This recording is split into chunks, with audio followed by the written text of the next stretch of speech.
वैदिक सनातन हिंदू धर्म की, प्रभु रामचंद्र भगवान की, छत्रपति शिवाजी महाराज की, छत्रपति संभाजी महाराज की, सब संतन की। आज आपल्या गंगापूर शहरामध्ये ऐतिहासिक दृष्ट्या आजचा दिवस अतिशय आपण स्वर्ण अक्षरांनी लिहावा अशा प्रकारचा आनंदमय आहे। आजच्या कार्यक्रमाचं निमित्त आपल्या सर्वांना कल्पना आहे, हिंदू धर्म संमेलन। या संमेलनाच्या निमित्ताने आज आपल्या या व्यासपीठावर आताच आपण ऐकलं, ज्यांचं आयुष्यच हिंदू धर्मियांना हिंदुत्वाचं बालकडू पाजण्यामध्ये गेलेलं आहे, श्रेष्ठ संघटनेचा वारसा घेऊन परमपूजनीय श्री सरसंघ चालक मोहनजी भागवत हे व्यासपीठावर उपस्थित आहेत। परमपूजनीय वंदनीय गुरुवर्य रामगिरी बाबा हेही व्यासपीठावर उपस्थित आहेत। परमपूजनीय वंदनीय 1008 महामंडलेश्वर श्री शांतिगिरी बाबा हेही उपस्थित आहेत। आजच्या या आपल्या हिंदू संमेलनाचे अध्यक्ष, उपाध्यक्ष, सर्व पदाधिकारी आणि गावातील सर्व जाती धर्मातील बांधव आणि आपल्या वारकरी संप्रदायाचे काही हरिभक्तीपरायण आदरणीय पूजनीय संत मंडळी आहेत, हे उपस्थित आहेत। सर्व हिंदू धर्मप्रेमी माता पिता आणि बंधू भगिनी, आज अतिशय हा आनंदाचा मंगलमय दिवस आहे। हे प्रसंग आपल्याला कोणत्या निमित्त आले सगळ्यांना कल्पना आहे। राष्ट्रीय स्वयंसेवक संघाची ही शताब्दीची वाटचाल आहे। संघाने आतापर्यंत 100 वर्षामध्ये अनेक प्रकारचा संघर्ष सहन केला। मान तर मानायचंच नाही, पण अपमानगिरी संकट सहन करीत, उन्हाळे पावसाळे पार करीत हे सर्व विचार आतापर्यंत तेवत ठेवले। आणि मगाशीच आपण वाक्य ऐकलं, वसुधैव कुटुंबकम। आपल्याला केवळ गंगापूरच्या परिसरातील लोकांचं हित पाहायचं नाही, आमच्या तालुक्याचं, जिल्ह्याचं, प्रांताचं, देशाचंही बघायचं नाही, तर संपूर्ण विश्वामध्ये सर्वांना आनंद प्राप्त व्हावा, ही भावना, ही शिकवण खऱ्या अर्थाने हिंदू धर्माची आहे। हिंदू धर्म हा सिंधूपासून निर्माण झाला। सिंधू दुसरं नाव समुद्राचंही आहे। समुद्रामध्ये अपार पाणी आहे। यावा अनर्थ उदपाने सर्वतच संप्लुतोदके, गीतेमध्ये सांगितलेलंच आहे। समुद्रामध्ये अपार पाणी आहे, तसं हिंदू धर्मामध्ये अपार श्रद्धा आहे, निष्ठा आहे, निर्धार आहे आणि सर्वांचं दुःख दूर करण्याच्या अंतःकरणामध्ये खूप कळवळ आहे। पण हा हिंदू धर्म केवळ जातीचा याच्यावर ठसा टाकायचं कारण नाही। जो आपणासह नव्हे आपल्याला दुःखात ठेवून दुसऱ्याला सुख देतो, हेच हिंदू धर्माच्या पाईकत्वाचं लक्षण आहे।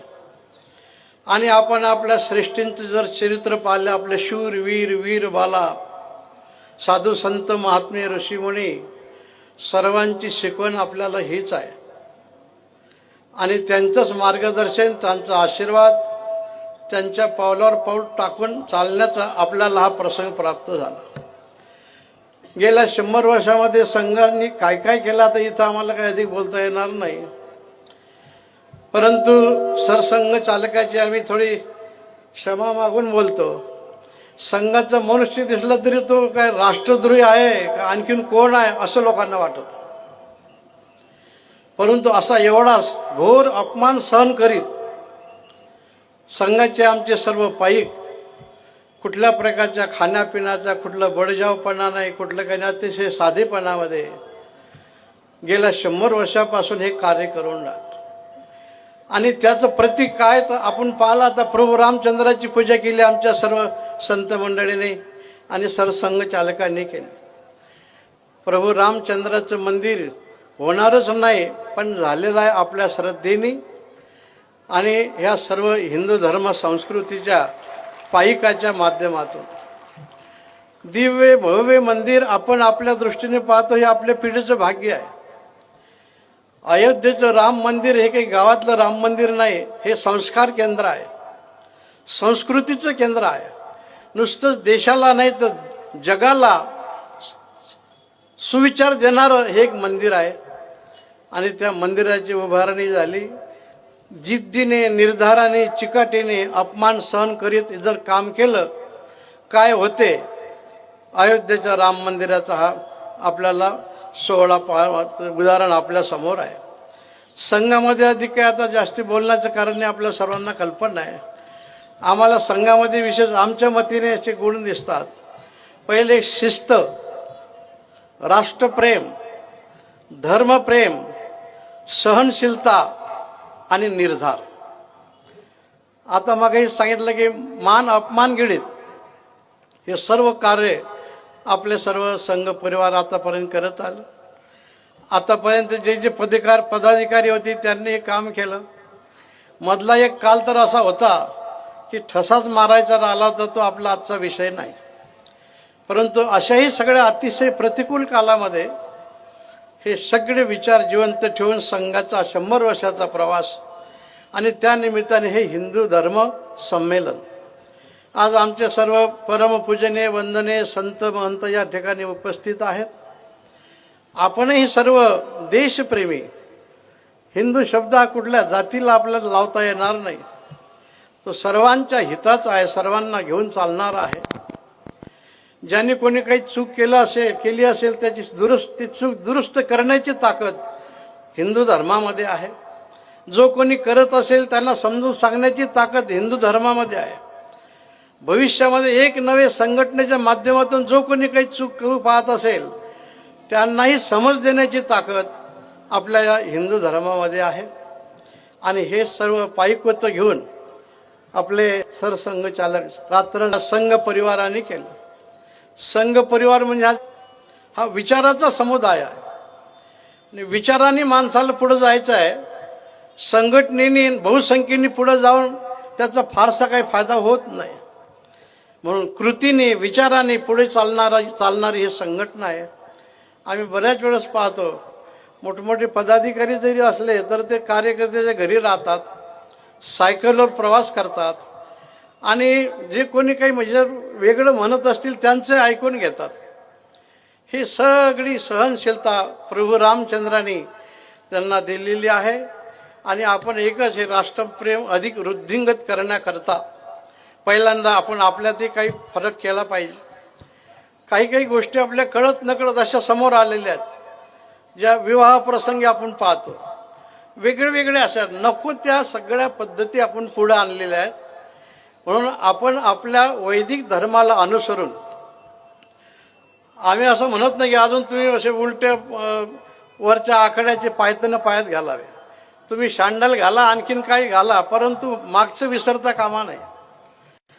पण सर्वांनी ज्या ज्या प्रथा ज्या ज्या गोष्टी आपल्या या धर्माच्या विरोधात आहेत, माणुसकीच्या विरोधात आहेत, त्याच्याकडे आपण लक्ष ठेवलं पाहिजे. परकीय कुठल्या तरी दाराने येण्याचा प्रयत्न करतात, त्यांच्याकडे आपण लक्ष ठेवलं पाहिजे. म्हणून अन्याय करणारावर अन्याय करणं हे आपल्या धर्माची शिकवणूक नाही. अन्याय करणाऱ्याला थांबवणं आणि त्याला न्यायी बनवणं ही आपल्या धर्माची संस्कृती आहे, शिकवण आहे. खळाची व्यंकटी सांडो तया सत्कर्मी रती वाढो भूता परस्परे जडो मैत्र जेवांची. म्हणून आता हे सगळं आपल्या लक्षात येण्याकरता पहिल्यांदा आपल्या घरात एकोपा ठेवा. 2 भाऊ असले तर एकेकाची गाठ घेत नाहीत आणि गावातले माणसं बोलतील पण भावाचं काही जमत नाही. कशामुळे आपलं आहे. दुसऱ्या भूमीमध्ये आपल्याला काही अधिक बोलता येणार नाही, परंतु माझं ते माझं, तुझं ते माझं. हे पडोशीवाल्यांचे विचार आपल्याला माहित आहेत. त्यांच्या विचारात बदल व्हावा ही आपण भारत मातेच्या चरणी सदैव प्रार्थना करतो. छत्रपती शिवराय, छत्रपती संभाजी महाराज यांचे चरित्र, यांचं जीवन आपण विसरता कामा नये. म्हणून ही सर्व एकता आपल्याला पहिल्यांदा आपल्यापासून शिकायची आहे. आणि चालीरीती ज्या सगळ्या आहेत नको त्या आल्यात त्या आपल्याला बाजूला करायच्या आहेत. आणि ज्या आपल्या समाजाच्या हिताचं असतील त्याचं अनुकरण करायचं आहे. त्याचप्रमाणे अनेक प्रकारच्या काही कुप्रथाही आहेत. देवाच्या नावावर काहीतरी करत राहणं, त्याच्याकडे आपण तिकडे लक्ष दिलं पाहिजे. हे सगळं देश उत्थानाकरता आहे. देशाचा स्वाभिमान आणि देशाचे हे संस्कृती आणि संस्काराचा हा मोठा एक स्वाभिमान आहे जगभर. आज आपल्याकडे जगातले लोक ज्या दृष्टीने पाहतात तर ह्या दोन्ही दृष्टीने पाहतात. ह्या सगळ्या गोष्टीचा आपण विचार करणं महत्त्वाचं आहे. पहिल्यांदा आपणही सुधारलं पाहिजे.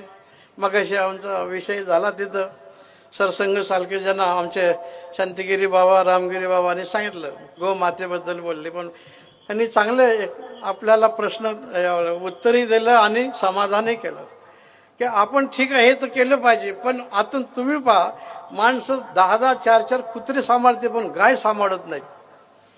म्हणून आपण आपल्या गायीचा सांभाळ करा. नाही झालं तर गावातल्या गावात एखादी संघटना करा. आपण 10 रुपये खर्च केला की सरकार 100 रुपये देत.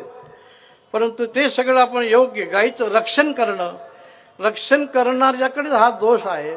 इतर जे काही आपले बांधव आहेत आपल्याला त्यांना दोष देता येणार नाही.